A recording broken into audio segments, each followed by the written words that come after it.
Do the Democrats have a big surprise up their sleeve? I mean, this October surprise, they've already warned us about it. Makes me kind of wonder, were they planting something out there? So there's this big story making the rounds. The Atlantic is basically comparing him to the most infamous dictator in modern history. And that would be the guy who slaughtered millions of people and was just devastating for Germany. I mean, I don't even like to talk about this. It's actually frankly disrespectful to the people that died in World War II, all of our allies. It's disrespectful to all of the Jews that were slaughtered. And yet this is what the left is promoting in the 11th hour, that somehow he's the reincarnation of Adolf Hitler. I'm bothered by it. I don't even like talking about it, but we have to go there because we have to talk about what they're trying to do in order to try and influence people in the middle in the 11th hour. Here we are just 2 weeks out, and you've got John Brennan, the former head of the CIA, talking about Kelly, who was the chief of staff for Donald Trump, and some of the comments that he made to the New York Times. Let's go to this. He is appearing here on MSNBC, where he is a paid contributor. John Brennan, he's also an MSNBC senior national security analyst and intel analyst. Dr. Brennan, here is John Kelly in his own words speaking to the New York Times about Trump praising Hitler. He commented more than once that, that Hitler did some good things too. And of course, if you know history, again, I think he's lacking in that. But if you know what Hitler was all about, it'd be pretty hard to make an argument that he did anything good. Director Brennan, your reaction? Well, John Kelly is one of the most accomplished, decorated, and respected flag officers of his generation. And I worked very closely with John Kelly over the years. A tremendously hardworking and dedicated American public servant and military officer. And I have no doubt whatsoever in my mind that John Kelly was accurately recounting the comments that Donald Trump was making. And as Congresswoman Edwards said, this is not surprising at all. We have seen this continuous pattern over the course of many years of Donald Trump endorsing individuals such as a Hitler, disparaging the U.S. military, advocating for fascism, which is what John Kelly said, that he is fascist. And just like Mark Milley, former chairman of the Joint Chiefs of Staff, who said that Donald Trump is fascist to the core. It just demonstrates that Donald Trump is not interested in promoting our democratic system and our values as Americans. And so therefore, I find it absurd and appalling that so many Americans are willing to just dismiss these comments. And the undecided voters that are still out there, I think they really need to take this into account. When you have individuals such as John Kelly and Mark Milley saying this about Donald Trump, is this the country that you want your children and grandchildren to grow up in? I certainly hope not. Okay, so think about the timing of this, all right? We've heard this before. I don't feel like this is anything new. Like, I feel like this has been circulated before, and we know Kelly doesn't like him. I get it. And there's a lot of sort of very hot motion going on right now.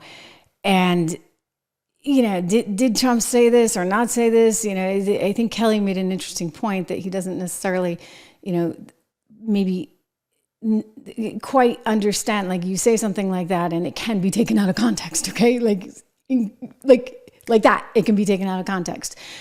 And so it's entirely possible he's saying things. I can't justify it. I'm just going to say that I think we've kind of been there, done that. I find it disrespectful to the Jews that we lost during that time, to the allies that fought in those wars, and to compare someone like that, as they're doing right now. Like, that's, they're running this clip over and over and over again, and they're going on and on about how he's the next Hitler. And that's a really, really, really dangerous place to be going. But this is what they're doing, and think about the timing of it, so close, of course, to the election itself.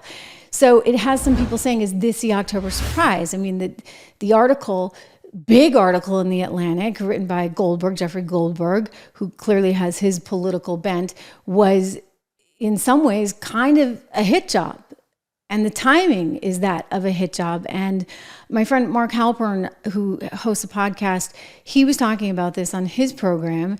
And I think it's worth listening, because he's been pitched a couple of stories and the stories have not been accurate. I mean, I was pitched the dossier way back when, and I looked at that. I'm like, this is a bunch of you know what? Like, this is really like, nobody sourced that, not even the FBI. Anyway, here's Halpern talking about how there's all this stuff floating out there and how he's not going there because it could actually ruin Donald Trump's campaign if it was true, but he's chased it down and it's not true. But what's appalling is it's out there. Here we go. And the point I was making is there's all sorts of things being floated out there. Maybe Jeffrey Goldberg just happened to finish the story 2 weeks before the election, which I'm sure Sean will have a point of view about that. I know of one story that's been pitched to a major newspaper and to me, and for all I know to many others, that I don't believe is true. But if it's true, as I said yesterday, it would end Donald Trump's campaign. Just as if the accusations now thoroughly debunked and attributed by American intelligence to Russia about Tim Walz, if those were true, it would end his campaign.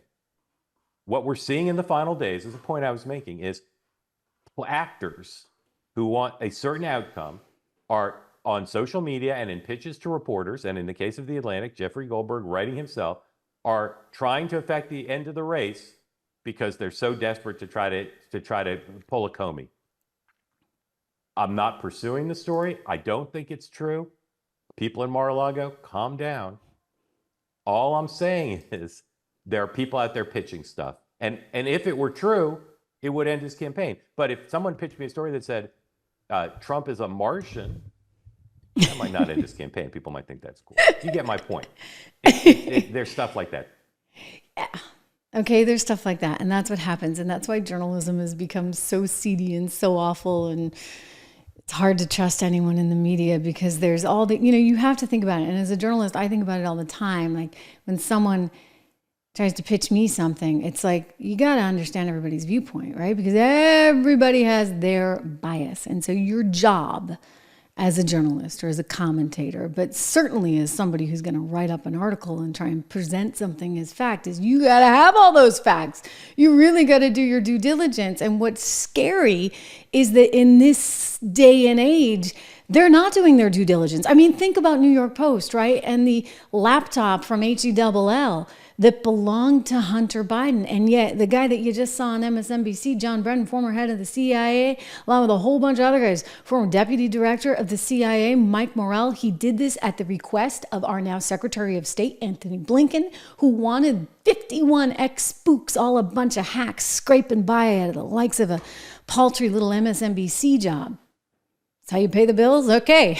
Like, that's what they're doing. Okay, so they're all a bunch of hacks, and they get out there, and they know they got to scratch everybody's back. And you got Blinken, you got Mike Morell, you got Brennan putting on the pressure. You get to sign this thing. So 51 of them come forward, and they sign something that says that there was no possible way that Hunter Biden's laptop was being investigated by the FBI when they knew it was being investigated by the FBI. I mean, that's what's so incredibly disillusioning about these people, that they're so willing to just lie through their teeth, and they do it all in the name of, quote unquote, protecting democracy, right? Because Kamala's going to protect democracy. How is she protecting democracy when they're using lawfare to go after a guy they don't want to run? How is she protecting democracy when Biden's administration shows up on the doorstep of Matt Taibbi, who was about to, with the IRS, who was about to go and disclose a whole bunch of stuff about how the deep state, State Department was there inside Twitter, pushing around its influence on the day he was about to make this testimony. He's a reporter, used to work for Rolling Stones, used to seem kind of left. Now I think they've forced him right too. Like, they show up with the IRS on his doorstep. You think about all the shadowing, et cetera, that has had to happen. And ladies and gentlemen, this is all under the Biden-Harris administration. Thank you very much. I mean, I think that Elon's kind of right. Like, we're in jeopardy of really losing the country. I mean, when these clowns want to sit there and lie through their teeth, and now they're trying to spin another narrative, and there's going to be some reporter out there. Mark Halpern didn't take the story, but there will be some reporter that will, and thinks that they need to put out a bunch of garbage in the name of preserving democracy so that Donald Trump is not in charge. I mean, this is alarming stuff.